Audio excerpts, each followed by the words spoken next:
আপনি নিজেকে কেমন স্টুডেন্ট বলে দাবি করেন? আমি ভালো স্টুডেন্ট। কেমন ভালো? এই মন্দের ভালো।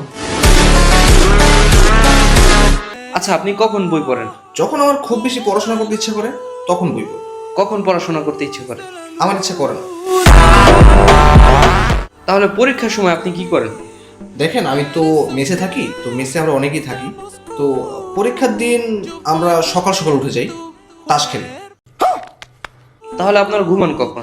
আমরা ঘুমাই না। ঘুমাবো কখন? সকাল 10টায় পরীক্ষা দিয়ে রেখেছে, এত ভোরবেলা পরীক্ষা হলে আমরা ঘুমাবো কখন? আমরা তাস খেলতে খেলতে আমাদের সময় চলে যায়, আমাদের ঘুমানোর সময়ই পাই না। তারপর ওই না ঘুমিয়ে আমরা এক্সাম।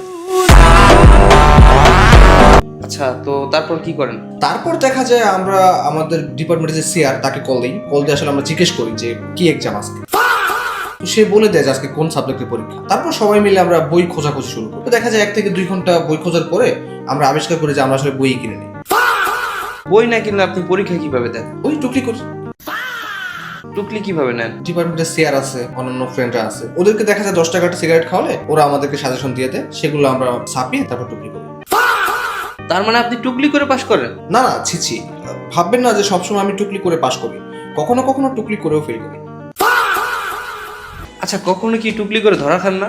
আমি খুব ভালো স্টুডেন্ট, আমি সহজে ধরা খাই না। তো এর মাঝে যেটা হয়েছিল যে টুকলি বের করেছি, ছাড় দেখে ফেলেছি, চলে আসা শুরু করেছে। তো আমি এইদিকে ফেলবো না কোদিকে ফেলবো টুকলি আমি আসলে বুঝতেছিলাম না। পরে আমি টুকলি খেয়ে নিয়েছিলাম।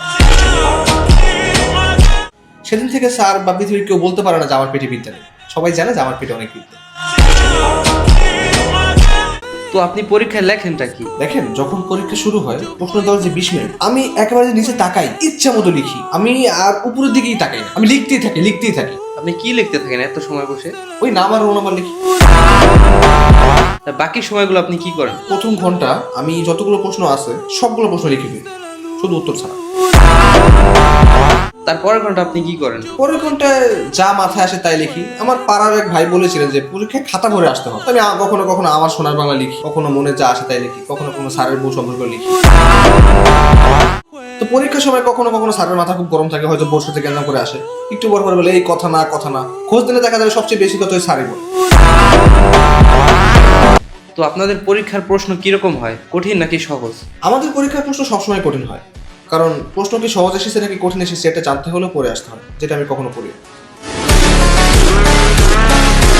আচ্ছা, আপনার লাস্ট যে পরীক্ষাটা হলো, এই পরীক্ষায় আপনি কত নাম্বার পেয়েছেন? 80। 100-তে 80 পেয়েছেন? না, 80 কম পেয়েছি।